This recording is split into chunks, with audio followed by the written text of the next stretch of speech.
أعوذ بالله من الشيطان الرجيم بسم الله الرحمن الرحيم قل يا أهل الكتاب لا تغلوا في دينكم غير الحق ولا تتبعوا أهواء قوم قد ضلوا من قبل وأضلوا كثيرا وضلوا عن سواء السبيل۔ کہو اے اہل کتاب، اپنے دین میں ناحق غلو نہ کرو اور ان لوگوں کے خیالات کی پیروی نہ کرو جو اس سے پہلے گمراہ ہوئے اور بہتوں کو گمراہ کیا اور راہ راست سے بالکل بھٹک گئے۔ یہ سورہ مائدہ کی 77 نمبر کی آیت ہے۔ اس سے پچھلی آیتوں میں بھی اور اس آیت میں بھی عیسائیوں کے باطل عقیدے کی بھرپور تردید کی گئی ہے، اور پچھلی آیتوں میں زوردار انداز میں یہ بات واضح کر دی گئی کہ جنہوں نے عیسیٰ علیہ السلام کو خدا کہا اور تین میں کا ایک کہا، انہوں نے کفر کیا۔ اور غلو نہ کرنے کے لیے اس آیت میں اہل کتاب کو ہدایت دی گئی ہے۔ غلو کا مطلب یہ ہے کہ حد سے آگے بڑھ جانا۔ غلو فی الدین مطلب دین میں اعتقاد اور عمل کے اعتبار سے جو حدود مقرر کیے ہیں ان حدود کو پار کر جانا اور آگے نکل جانا، اس سے منع کیا گیا ہے۔ جو انبیاء کرام کی جو عظمت کی جو حد ہے، وہ حد سے آگے نکل کر، یعنی ان کو یہ سمجھنا، اصل حد تو یہ ہے ان کی عظمت کی کہ ساری خلق خدا میں وہ سب سے زیادہ افضل حیثیت رکھتے ہیں۔ اس سے آگے نکل کر ان کے تعلق سے یہ سوچنا کہ وہ خدا یا خدا کے بیٹے ہیں، یہی غلو ہے، اس سے منع کیا گیا ہے۔ اور متضاد عمل دیکھنے میں آتے ہیں اہل کتاب کے انبیاء اور رسول کے معاملے میں کہ کبھی ادھر کبھی ادھر جھوکے لیتے ہیں، افراط و تفرید جسے کہا جاتا ہے، کبھی بڑھا دیتے ہیں مرتبے کو اور کبھی گھٹا دیتے ہیں۔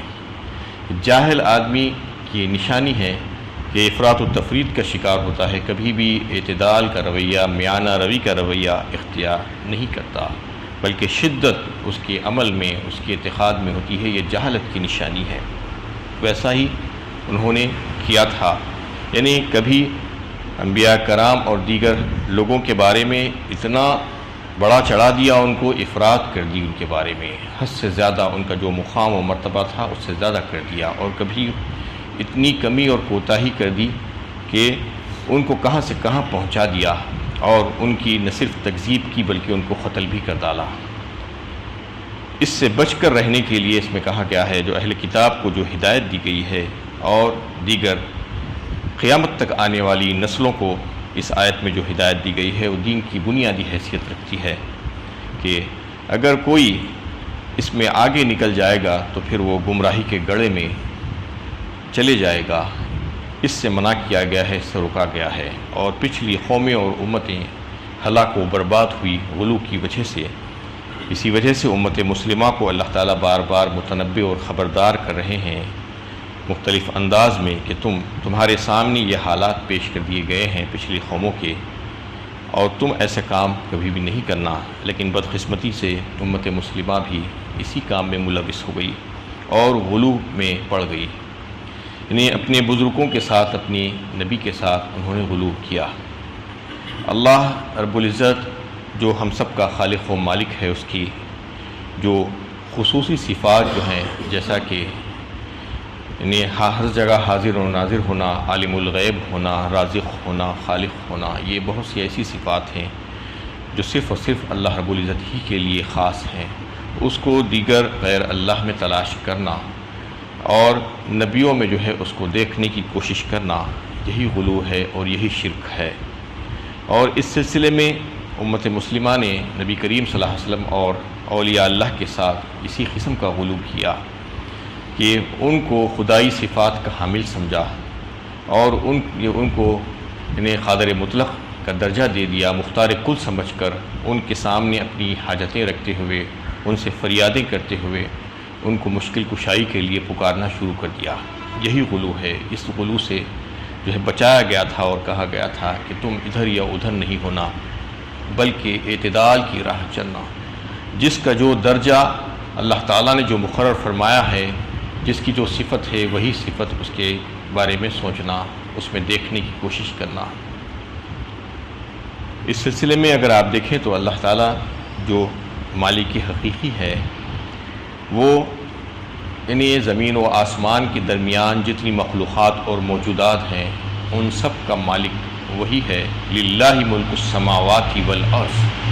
اسی کی ملک اور اسی کی بادشاہت ہے، اسی کا حکم چلتا ہے اور اسی کی عبادت اور اسی کی بندگی ہونی چاہیے، کیونکہ وہ خالق اور مالک ہے۔ اب اس کی عبادت اور بندگی کے سلسلے میں احکامات کہاں سے لینے چاہیے اور کیسا ہم کو معلوم ہو کہ اللہ تعالیٰ کن چیزوں سے راضی ہوتے ہیں، کس کو پسند کرتے ہیں، کس کو ناپسند کرتے ہیں، اس سلسلے میں اللہ تعالیٰ نے خود 2 سلسلے جاری فرما دیے اور اس کے ذریعے سے یہ بتا دیا کہ اللہ تعالیٰ کی پسند اور ناپسند کیا ہے اور اللہ تعالیٰ کے اوامر و منہیات کیا ہے۔ اس کے ذریعے سے انسان معلوم کر سکتا ہے تاکہ اللہ تعالیٰ کی عبادت صحیح طور پر کر سکے۔ اس کے سلسلے میں اللہ تعالیٰ نے کتابوں کو نازل فرمایا اور یعنی اپنے منتخبہ اور چنندہ بندے جو اللہ تعالیٰ کی پسند اور ناپسند کی عملی نمونہ ہوتے ہیں اور اس کی عملی شرح ہوتی ہیں، ان کی کتابوں کی جو وہ کتابیں جو آسمان سے بھیجتے ہیں اس کی عملی شرح بھی ہوتے ہیں، تو ان کے ذریعے سے اللہ تعالیٰ یہ واضح فرماتے ہیں کہ اللہ تعالیٰ کی پسند اور ناپسند کیا ہے اور کن چیزوں سے اللہ تعالیٰ نے منع کیا ہے اور کن چیزوں کا حکم دیا ہے۔ اس کے ذریعے سے ہی انسان کو معلوم ہو سکتا ہے۔ تو اس سلسلے میں اللہ تعالیٰ نے 2 جو ذرائع جو بنا دیے ہیں انسان کے لیے معلوم کرنے کے لیے، تو ان ذرائعوں کو استعمال کرنے کے لیے کہا گیا ہے حد اعتدال میں رہ کر، اور حد اعتدال میں رہ کر اگر کوئی اس کو استعمال کرتا ہے تو پھر وہ کامیاب ہو جاتا ہے اور بامراد ہو جاتا ہے اور صراط مستقیم کی طرف گامزن ہو جاتا ہے۔ وہ 2 ذرائع یہ ہے کہ کتاب اللہ اور رجال اللہ، 2 چیزیں اللہ تعالیٰ نے دنیا میں رکھی ہیں، ان دونوں سے فائدہ اٹھا کر انسان کامیاب ہو سکتا ہے۔ کتاب چاہے کتنی مفصل اور کتنی جامع ہو، اس کے باوجود وہ کتاب بذات خود یعنی صرف کتاب سے جو ہے ہدایت نہیں مل سکتی، کتاب کو پڑھانے والا، اس کا مربی، اس کا جو ہے سکھانے والا بھی ہونا ضروری ہے۔ یہی وجہ تھی کہ اللہ تعالیٰ نے جب کتاب بھیجائی تو اس کے ساتھ اس کا مربی بھی بھیجایا، اس کو سکھانے والا بھی بھیجایا، اور جو ہے اس کو نہیں مانتا، جیسا کہ 2 ذرائع اللہ تعالیٰ نے 2 سلسلے مقرر کر رکھے ہیں انسان کی ہدایت کے لیے، اس کے علاوہ اور کوئی ذریعہ نہیں ہے۔ کتاب اللہ اور رجال اللہ میں لوگ افراط و تفریط کر کے 2 گروہ بن گئے۔ عام طور پر اگر دیکھنے میں آتا ہے کہ وہ ایک گروہ تو وہ ہوتا ہے جو یہ سمجھا کہ ہمیں کتاب کی ضرورت نہیں ہے، رجال اللہ کو اس نے اہمیت دے دی اور رجال اللہ کو اپنا ماوا و ملجا بنا دیا اور اپنے پیر و مرشد اور پیشوا اور مقتدی ہی کو سب کچھ سمجھنے لگا اور ان کے پیچھے آنکھیں بند کر کے چلنے لگا اور ان کے اندر خدائی صفات کو جو ہے دیکھنے کی کوشش کرنے لگا اور یہ سمجھنے لگا کہ ان کے پاس وہ خدائی صفات ہیں، اور ان کو عالم الغیب سمجھ کر ان کی باتوں کو سچ سمجھ لیا اور انہی کے پیچھے چلا۔ انہیں سمجھنے کی کوشش ہی نہیں کی کہ وہ کیا کہہ رہے ہیں، سچ کہہ رہے ہیں یا جھوٹ کہہ رہے ہیں، یہ سمجھنا اس کے لیے جو ہے ضروری نہیں سمجھا، تو یہ کر کے وہ گمراہ ہو گیا۔ یعنی رجال اللہ ہی کو سب کچھ سمجھا، کتاب اللہ کی ضرورت محسوس نہیں کی اور وہ تباہی کے گڑھے میں جا کر گر گیا۔ ایک دوسرا گروہ یہ ہے جو رجال اللہ کی اہمیت کو نہیں سمجھا، صرف کتاب اللہ ہی کو سمجھا اور یہ سمجھا کہ بس کتاب اللہ ہمارے لیے کافی ہے، اور چونکہ وہ گروہ عام طور پر ایک تعلیم یافتہ اور دنیا کی میں ترقی کرتا ہوا گروہ ہوتا ہے تو اس کو جو ہے یہ بڑا زام ہوتا ہے۔ عام طور پر اگر آپ دیکھیں تو دنیا میں ترقی کرنے والے جو لوگ ہوتے ہیں وہ یہ سمجھتے ہیں کہ ہم سب کچھ کر سکتے ہیں، سب کچھ سمجھ سکتے ہیں، اور وہ جو ہے غرور اور گھمنڈ میں آ کر یہ سمجھنے لگا کہ ہم کو کسی کی ضرورت نہیں ہے، کوئی انسان کی، کوئی معلم، کوئی مربی کی ضرورت نہیں ہے، کتاب ہمارے لیے کافی ہے، ہم کتاب کو مختلف طرائوں سے سمجھ سکتے ہیں، ہمارے اندر یہ صلاحیت موجود ہے۔ اور آج کا جو انٹرنیٹ کا جو فتنہ ہے اس کے ذریعے سے تو بہت سے لوگ گمراہ ہو جاتے ہیں کہ انٹرنیٹ پر بیٹھ کر یہ سمجھتے ہیں کہ ہم یہاں سے پڑھ لیں گے، یہاں کی جو مختلف سائٹس ہیں، ویب سائٹس ہیں، سوشل ویب سائٹس ہیں، زیادہ تر گمراہ کرنے والی ہوتی ہیں وہ، مختلف دشمنان اسلام کی طرف سے بنائی ہوئی سائٹس ہوتی ہیں، اس پر جا کر لوگ گمراہ ہو جاتے ہیں۔ تو انہوں نے جو ہے ایک دوسرا گروہ اس طرف نکل گیا شدت میں کہ اس نے یہ سمجھا کہ مجھے انسانوں کی ضرورت نہیں ہے، مجھے معلم کی ضرورت نہیں ہے، مجھے مربی کی ضرورت نہیں ہے، یہ سمجھ کر وہ گمراہ ہو گیا، کتاب کو پڑھنے کی کوشش کرنے لگا۔ تو اس میں حد اعتدال میں رہنے کے لیے کہا گیا ہے، لا تغلو فی دینکم غیر الحق، فرمایا اس کے فوراً بعد یہ بھی کہ شدت کے ساتھ اس کو بتانے کے لیے کہ وہ ناحق ہی ہوتا ہے، غلو کبھی بھی حق نہیں ہو سکتا، حد سے بڑھ جانا، افراط و تفریط کرنا، ادھر یا ادھر نکل جانا، جو دین کی جو حدود مقرر کیے ہیں اللہ تعالیٰ، وہ دین کی حدود کو پار کر جانا، یہ جو ہے ناحق ہے، یہ غلط ہے، یہ باطل ہے، اس سے منع کیا ہے، رک جانے کے لیے کہا گیا ہے۔ وَلَا تَتَّبِعُوا أَهْوَاءَ قَوْمٍ قَدْ ضَلُّوا مِن قَبْلُ وَأَضَلُّوا كَثِيرًا وَضَلُّوا عَن سَوَاءِ السَّبِيلِ، اور کہا گیا کہ تم اس قوم کا پیچھے مت جاؤ جو خواہشات کے پیچھے پڑ کر خود گمراہ ہو گئی اور تم کو بھی گمراہ کرنے کی کوشش کرتی ہے۔ اگر تم اس کی خواہشات کی پرواہ کرو گے اور اس کے پیچھے پیچھے چلو گے، اس کی اتباع کرو گے، تو تم بھی گمراہ ہو جاؤ گے۔ لعن الذين كفروا من بني إسرائيل على لسان داود وعيسى بن مريم ذلك بما عصوا وكانوا يعتدون، بنی اسرائیل میں سے جن لوگوں نے کفر کیا ان پر داؤد اور عیسیٰ ابن مریم کی زبان سے لعنت کی گئی،